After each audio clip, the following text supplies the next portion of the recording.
Good to see you, class. This is Hershey, your science trainer. Today I am taking up chapter number 6, which is the digestive system and teeth. जो हमने last chapter किया था जिसमें हमने food के बारे में पढ़ा था, अब इस चैप्टर में जो फूड हम खाते हैं वो हमारी बॉडी में कैसे डाइजेस्ट होता है और हमें एनर्जी मिलती है, वो हम इस चैप्टर में डिस्कस करेंगे. So the aim to learn are the digestive system. After that help your digestive system to function properly. Then teeth, क्योंकि टीथ का भी एक इम्पॉर्टेंट रोल है. फूड हम च्यू कैसे करते हैं? With the help of teeth. Take care of your teeth. So it is very important to take care of our teeth. If our teeth are not strong enough, so we would be facing a lot of problem in chewing the food, right? So let's start the chapter. The food we eat is used by our body to get energy to work and also for growth. तो जो हम खाना खाते हैं वो क्यों खाते हैं? We are eating the food to get energy और ग्रोथ के लिए और काम, ताकि एनर्जी मिले किसके लिए? हम अपने वर्क कंप्लीट कर पाए. But the food we eat can not be used by our body as it is. जो खाना हम खाते हैं, हम बड़े बड़े बाइट्स खाते हैं, तो क्या हमारी बॉडी उस फूड को ऐसे ही एक्सेप्ट कर लेती है? No children. जब हम फूड खाते हैं उसके बड़े बाइट्स होते हैं, फिर हम उसको माउथ में फूड को क्या करते हैं? टीथ हमारे क्या करते हैं? उनको च्यू करते हैं. और ग्राइंडिंग टीथ भी हैं. हमने लास्ट चैप्टर में हमने टीथ्स के बारे में पढ़ा था. Incisors, canine, molars and pre molars. और वो हमारे टीथ, हम फूड को ग्राइंड करते हैं और उसके अंदर स्लाइवा मिक्स होता है, फिर वो अंदर जाता है, फिर उसमें बहुत सारे डाइजेस्टिव जूसेस ऐड होते हैं और फूड जो है वो बिल्कुल लिक्विड फॉर्म में आ जाता है, राइट? और तब हमारे ब्लड में मिक्स हो जाता है और फिर हमारा जो बॉडी है उसको उस फूड से एनर्जी उसको मिलती है और न्यूट्रिएंट्स जो हमने पढ़े थे, प्रोटीन, विटामिन्स, फैट, कार्बोहाइड्रेट्स, तो ये उसको मिलते हैं. Now it has to be broken down into simpler soluble form. तो लिक्विड फॉर्म क्या हो गया? Simple soluble form. और जो हमने फूड खाया था वो सॉलिड एंड कंपाउंड फॉर्म था, यानी कि बड़े बड़े पीसेस थे. फूड जो हम चपाती खाते हैं, हम राइस खाते हैं, वेजिटेबल्स खाते हैं, इनफैक्ट फ्रूट, तो वो बड़े बड़े पीसेस में हम खाते हैं. और उसके बाद जब डाइजेस्ट हो जाता है फूड तो वो सिंपल फॉर्म में कन्वर्ट हो जाता है. This process of breaking down of food into simpler form, so this is called digestion.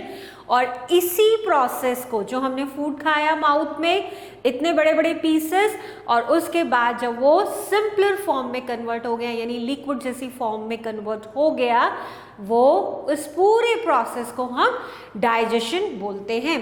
After digestion the simpler food dissolves in the blood and it is carried to all parts of our body. तो अब वो blood में मिल गया और blood को कौन pump करता है?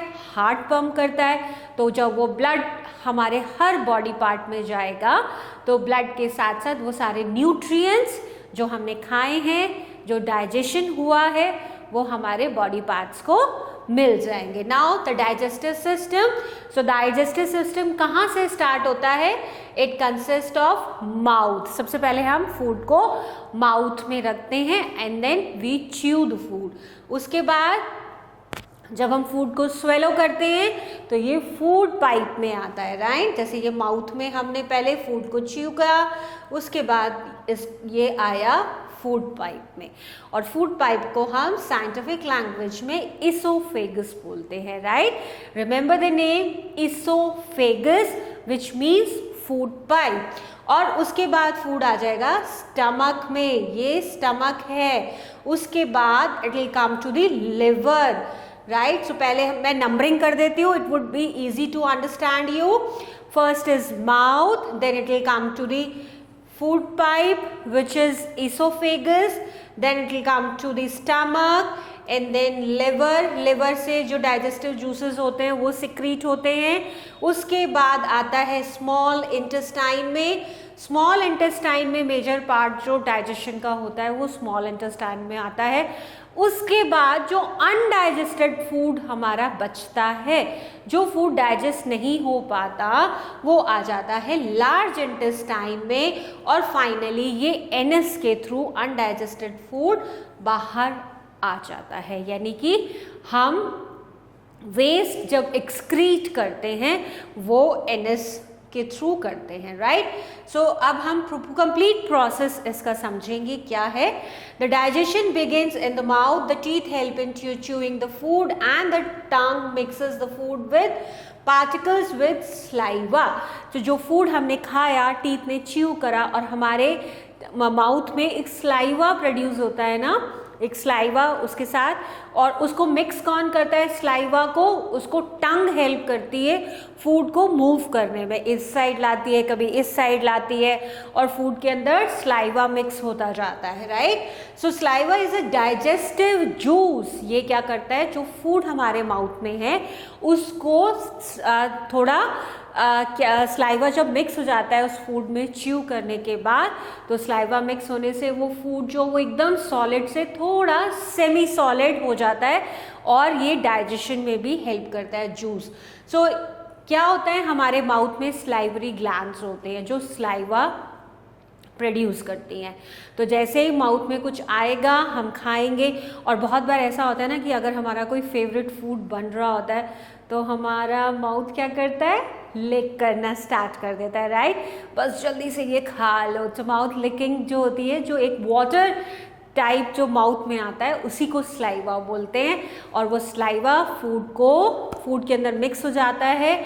और ये स्लाइवा कहाँ से आता है, हमारे माउथ में डाइजेस्टिव ग्लैंड्स यानी स्लाइवरी ग्लैंड्स हैं जो स्लाइवा प्रोड्यूस करती हैं। ये फूड के साथ मिक्स होता है और इसको मिक्सिंग का काम करती है टंग। और टंग क्या हो गई, जैसे हम फूड मिक्स करते हैं जब कुकिंग करते हैं तो स्पैचुला होता है ना, जिससे हम मिक्स करते हैं, या फिर हम स्पून लेते हैं जिसको हम मिक्स करते हैं। तो सिमिलरली यू कैन अंडरस्टैंड कि हमारी जो टंग है वो एक स्पैचुला की तरह है, और वो क्या करती है, स्लाइवा को फूड के साथ मिक्स कर देती है, कभी लेफ्ट कभी राइट, हमारी जो टंग है उसको मिक्स करती है, और उसके बाद फूड आ जाता है फूड पाइप में जब हम उसको स्वेलो करते हैं।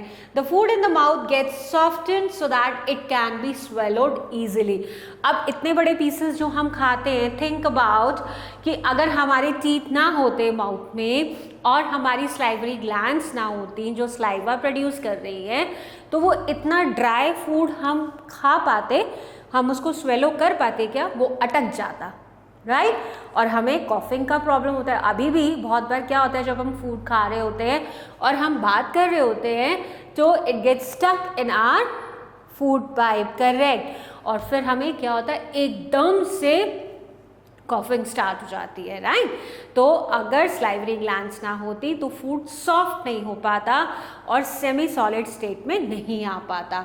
The swallowed food passes into the oesophagus और food pipe. It is a tube through which food passes from the mouth to stomach. So oesophagus में सिर्फ इसोफेगस का इतना वर्क है कि जो फूड हमने स्वेलो किया है माउथ से स्वेलो होकर, वो फूड अब इसोफेगस के थ्रू कहाँ आ जाएगा, स्टमक में आ जाएगा। थर्ड नंबर का पॉइंट था ना, स्टमक, जो स्टमक में आ जाएगा। The stomach is a sac like organ. Sac बोलते हैं एक जैसे कि आप एक बैग लाइक, एक सैक लाइक ऑर्गन होता है दैट स्क्वीज, वो ऐसे स्क्वीज करना, यानी कि जब हम फॉर्म होती है या कोई भी चीज़ जो जैसे क्लोथ्स को हम वॉश करते हैं, या फिर लेमन, टेक लेमन, लेमन को जब तक हम स्क्वीज़ नहीं करेंगे तो लेमन जूस कैसे निकलेगा।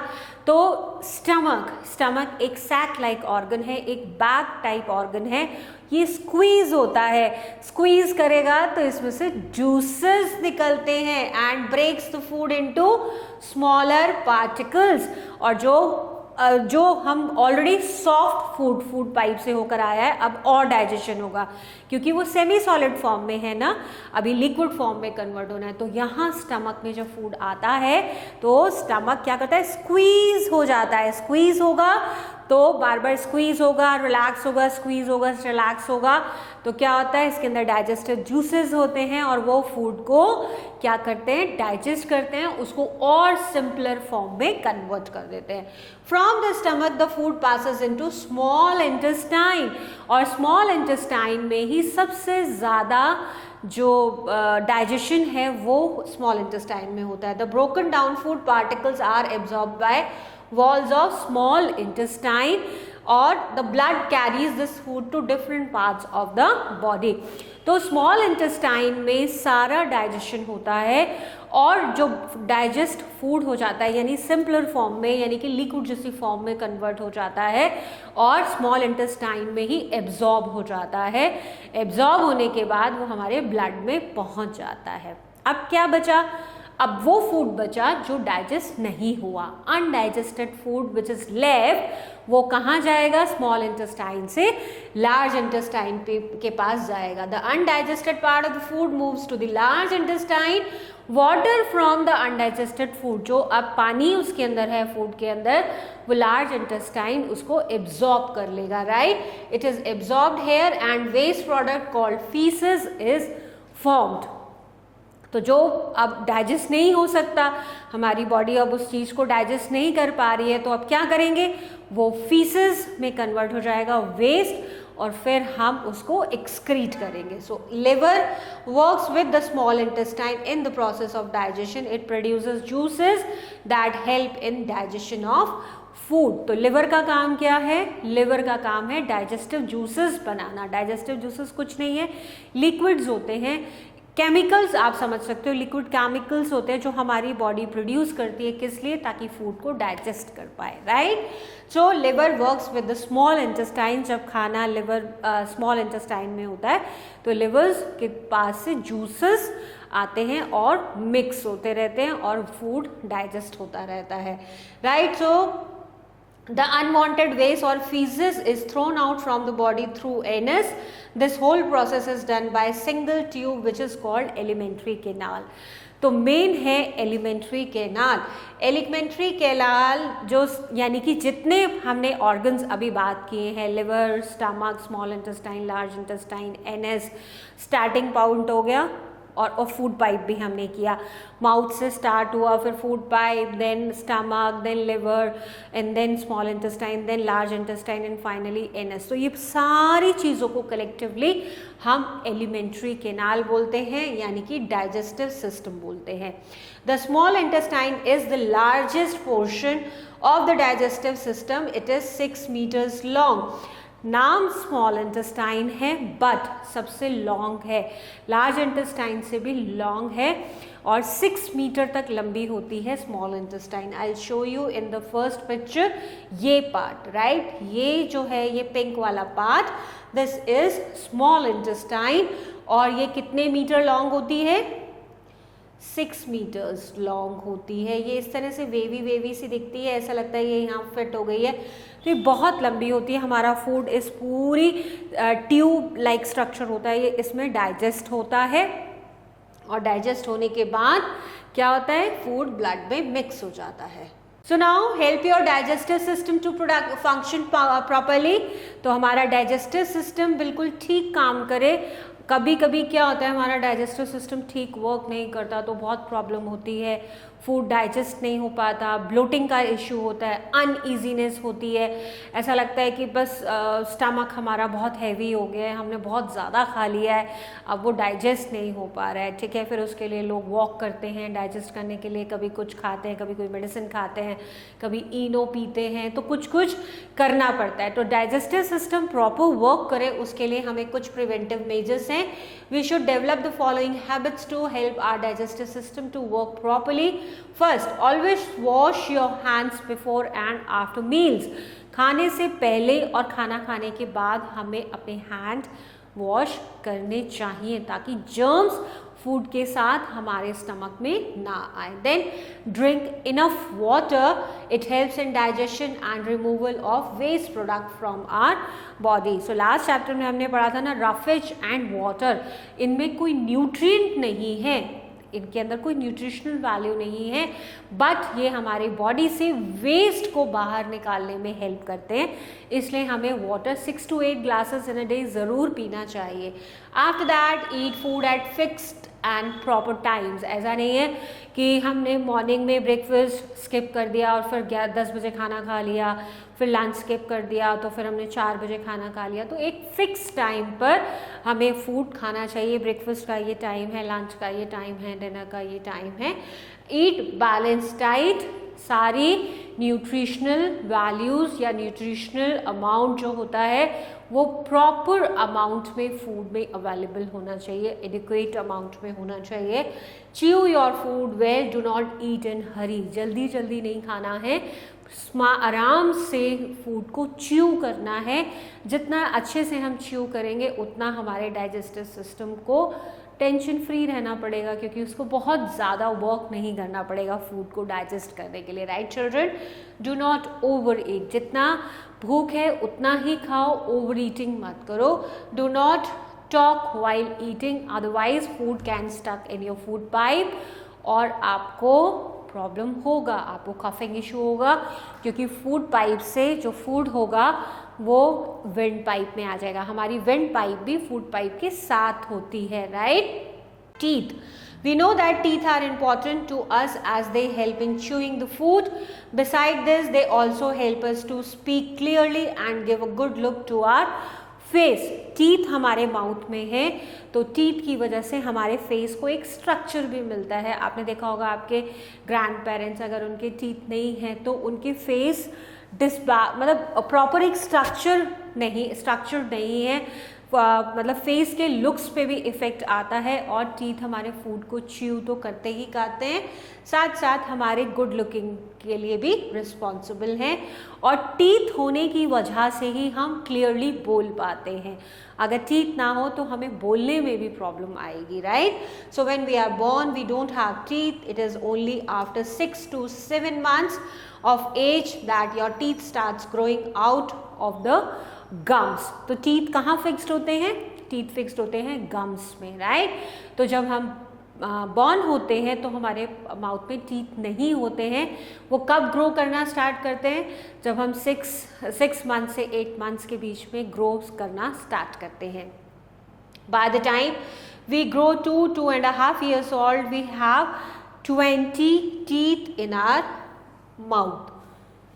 Right children. तो जब तक हम 2 और 2.5 ईयर्स तक के होते हैं तो हमारे माउथ में 20 टीथ्स आ जाते हैं।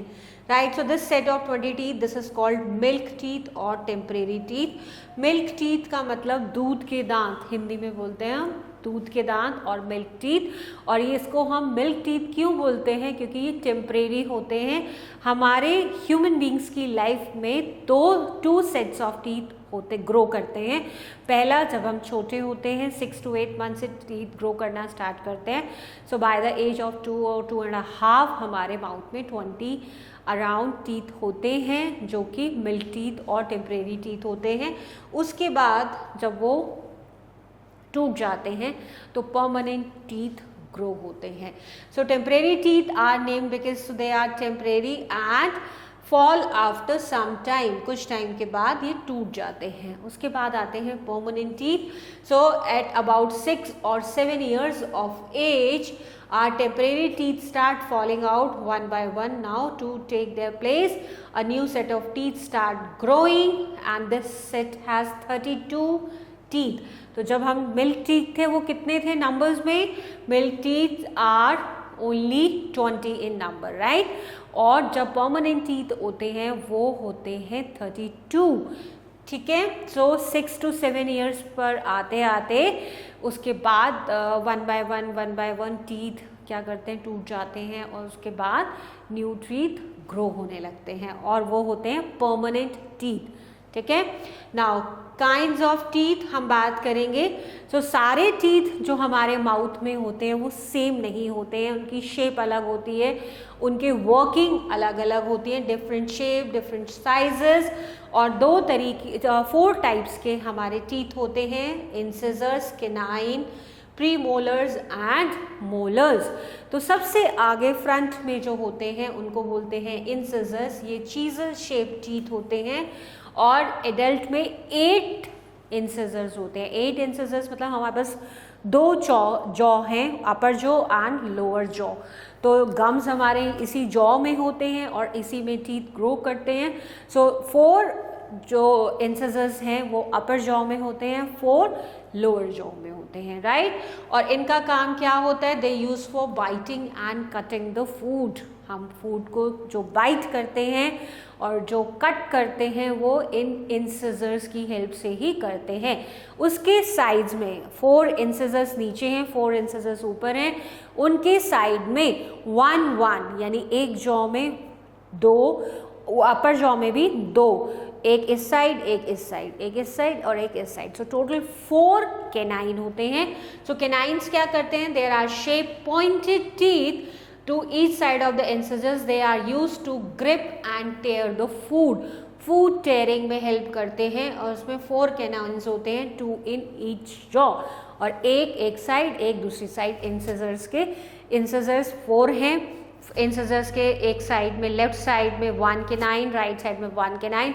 सिमिलरली अपर जॉ में भी लेफ्ट में 1 एंड राइट में 1। सो टोटल 4 कैनाइन्स होते हैं। उसके बाद होते हैं प्रीमोलर्स। प्रीमोलर्स होते हैं ये फ्लैट एंड ब्रॉड टीथ होते हैं। ये थोड़े से ब्रॉड होते हैं, थोड़े ब्रॉड होते हैं और they are 8 premolars, 4 in each jaw। 4 in each jaw का मतलब 2 इस side and 2 in left and 2 are in right side। So similarly upper jaw में भी 2 लेफ्ट साइड में, 2 राइट साइड में होते हैं। सो इनका वर्क होता है क्रैक करना, क्रश करना एंड च्यू द फूड। उसके बाद आते हैं मोलर्स। ये प्रीमोलर्स से भी ज़्यादा ब्रॉड होते हैं और ये प्रीमोलर्स के पीछे सबसे लास्ट में इस साइड जाकर हमारे मोलर्स होते हैं। As compare to the premolars, molars are bigger and wider. तो ये बड़े होते हैं और ये प्रीमोलर से भी ज़्यादा वाइड होते हैं, ठीक है। So they have points and grooves, they are used for grinding and chewing the food. There are 6 molars in each jaw of an adult, यानी 3 लेफ्ट 3 राइट 6। अपर जॉ में भी 3 लेफ्ट 3 राइट 6। तो इस तरह से अगर हम काउंट करेंगे सो टोटल 32 टीथ होते हैं एक अडल्ट में। So now come to the next topic which is a tooth and its part. So we have seen the teeth, the different types of teeth that are present in our mouth. और एक adult के एक person, एक human की life में 2 sets of teeth grow होते हैं। First होता है टेम्परेरी और मिल्क टीथ, वो नंबर में 20 होते हैं। इसके अलावा अडल्ट में जो परमानेंट टीथ्स होते हैं वो नंबर में 32 होते हैं और 4 टाइप्स ऑफ टीथ प्रेजेंट होते हैं, incisors, canine, premolars and molars. Now come to the tooth and its part. जो टूथ होते हैं, यानी टूथ एक सिंगुलर फॉर्म है, टीथ प्लूरल फॉर्म में है। तो teeth are fixed in the soft gums of the jaw. Teeth कहाँ ग्रो करते हैं, जो जॉ होता है, जॉ पे गम्स होते हैं उसमें ग्रो करते हैं। सो चिल्ड्रन, टीथ ग्रो करते हैं हमारे दोनों जॉज में, जो गम प्रेजेंट होते हैं उनमें। So the part of tooth which is outside the gum, this is known as crown. So gum के जो ऊपर आपको टीथ दिखता है वाइट कलर का, उस पार्ट को हम क्राउन बोलते हैं। जैसे ये गम है, ठीक है, this pink colour part is the gum. और इतना पोर्शन जो आपको विजिबल है गम्स के ऊपर, तो वो होता है क्राउन, ठीक है, इसको बोलेंगे हम क्राउन।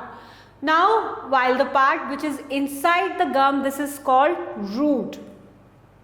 और ये पूरा पार्ट, ये टीथ का पूरा पार्ट जो अंदर होता है गम के अंदर, उसको हम बोलते हैं रूट। तो 2 पार्ट हमने पढ़े, क्राउन जो गम के बाहर होता है, रूट जो गम के अंदर होता है। The part of the tooth where the crown meets the root, this is called neck. जो नेक क्या होता है, जहां पर क्राउन कहाँ रूट से मिलता है, उस पार्ट को हम नेक बोलते हैं, right. So this part of Now outer layer of the tooth is known as enamel. It is the hardest substance in our body. हमारी बॉडी में सबसे हार्डेस्ट सब्सटेंस, जो चीज़ सबसे ज़्यादा हार्ड है हमारी बॉडी की, बोन्स हार्ड हैं बट ये बोन से भी ज़्यादा हार्ड है, इसको बोलते हैं इनेमल। तो ये ऊपर जो वाइट कलर का आपको दिखता है, टीथ पे जो वाइट कलर का आपको दिखता है, वाइट कलर जो टीथ है, यही जो लेयर है ये इनेमल होता है, यही हार्डेस्ट सब्सटेंस होता है, right. Under the enamel it lies dentine which is comparatively less harder than the enamel. अब इनेमल देखो, यहाँ सबसे आउटर मोस्ट लेयर, मैं इसको डिफरेंट कलर से मार्क कर रही हूँ ताकि आप इसको समझ पाओ, ये राइट। लेट्स से ये वाली जो ये येलो वाला पार्ट जो मैंने अभी कलर किया है, ये है इनेमल, ठीक है, ये सबसे हार्डेस्ट है। इनेमल के नीचे एक लेयर और होती है जिसको हम बोलते हैं डेंटाइन। ये येलो कलर वाली जो लेयर है इसको हम बोलते हैं डेंटाइन। ये सॉफ्ट होती है कंपैरेटिवली इनेमल के, राइट। अब उसके नीचे एक और लेयर होती है जिसको हम बोलते हैं पल्प। ये और ज़्यादा सॉफ्ट होती है क्योंकि इसके अंदर ब्लड वेसल्स होते हैं, जिसके अंदर खून होता है, ब्लड वेसल्स जो होते हैं वो यहीं होते हैं। So inside the dentine lies the soft centre of the tooth and this is called the pulp. It contains blood vessels and nerves which are connected to the gum through an opening in the root, right. तो हमारे जो blood vessels होते हैं वो pulp में होते हैं। Pulp soft होता है बहुत, उसके ऊपर होता है डेंटाइन जो पल्प से थोड़ा हार्ड होता है, और सबसे ऊपर होता है इनेमल टूथ के ऊपर जो वाइट कलर का होता है, और ये सबसे hardest substance of our body होता है। It contains, so this we have done. Now take care of your teeth. Teeth हमारे लिए बहुत ज़्यादा हेल्पफुल हैं, हमने एडवांटेजेस देखे, हमारे फेस को शेप मिलती है, इसके अलावा it helps in speaking and it helps in chewing the food. So taking care of teeth is very important, otherwise we may have to face various dental problems. Dental problems का मतलब हमारे teeth में different types बहुत सारे germs बन जाते हैं, cavities बन जाती है, और माउथ से स्मेल भी आने लगती है। तो बहुत सारा प्रॉब्लम हमारे टीथ में हो सकता है, सो डेंटल प्रॉब्लम्स हो सकते हैं। Some particles of food remain stuck in the spaces between the teeth in our mouth when we eat something. तो जब भी हम कुछ खाते हैं, क्योंकि खाने के बाद छोटे छोटे फूड पार्टिकल्स हमारे टीथ में फंस जाते हैं, स्टक हो जाते हैं, right. So these needs to be clean regularly, otherwise germs start growing on them and form a sticky yellow coating layer जिसको हम प्लाक बोलते हैं, ठीक है। तो जब फूड, अगर हमने जब भी फूड खाया उसके बाद हमें उसको क्या करना चाहिए, अपने माउथ को रिंस करना ज़रूरी है, और मॉर्निंग एंड बेड टाइम पर हमें ब्रश ज़रूर करना चाहिए अपने टीथ में।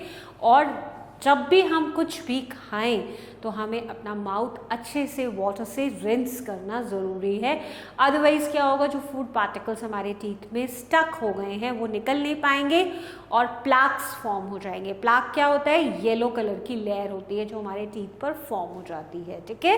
सो these germs then reach the nerves through the dentine and pulp and then cause tooth decay. और फिर ये प्लाक्स क्या होंगे, डेंटाइन, क्योंकि प्लाक कहाँ लगेंगे, इनेमल पर।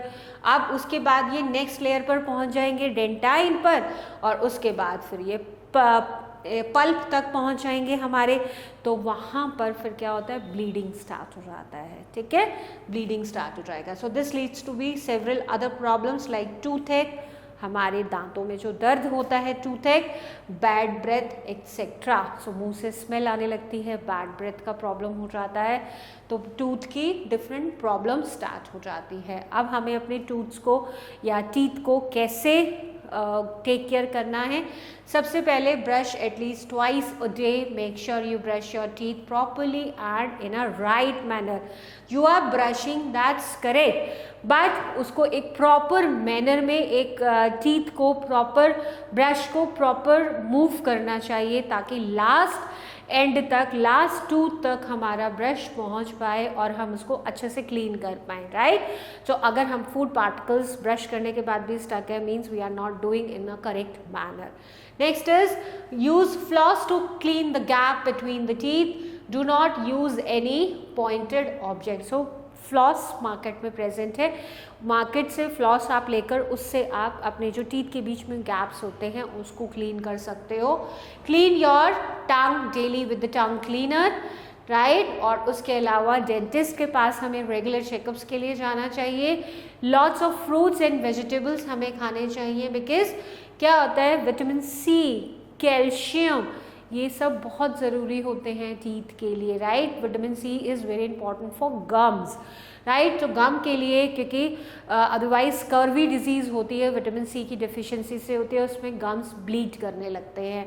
सो कैल्शियम के लिए हम मिल्क एंड मिल्क प्रोडक्ट ले सकते हैं.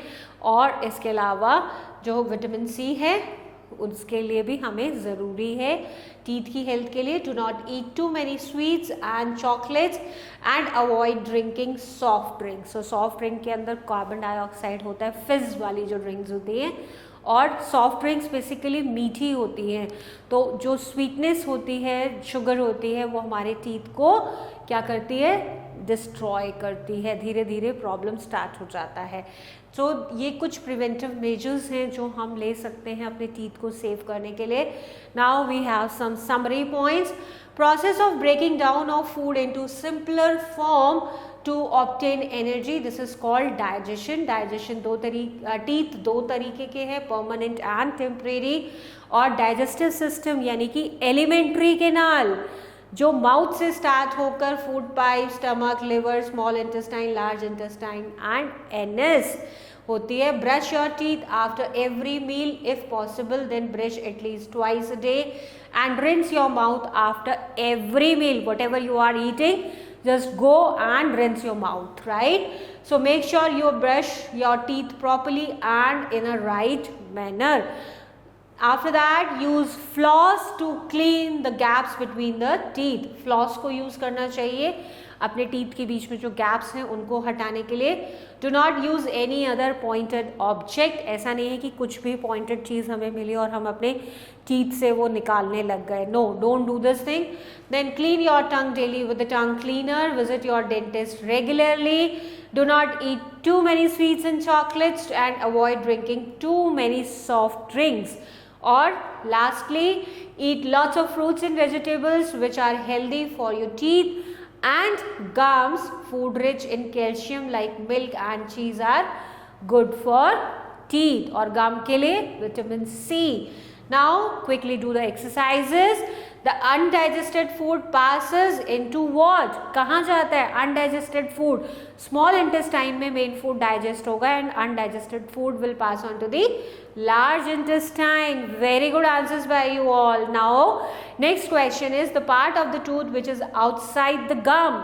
गम के बाहर जो हमें दिखता है, so this is called crown.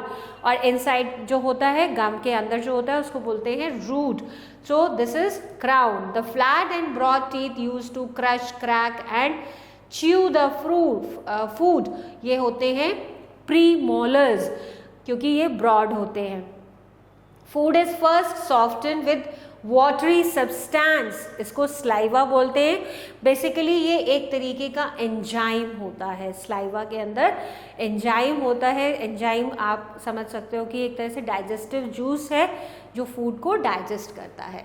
The outer layer of the tooth is enamel. सबसे बाहर जो लेयर है वो इनेमल है, उसके बाद डेंटाइन है एंड देन पल्प है.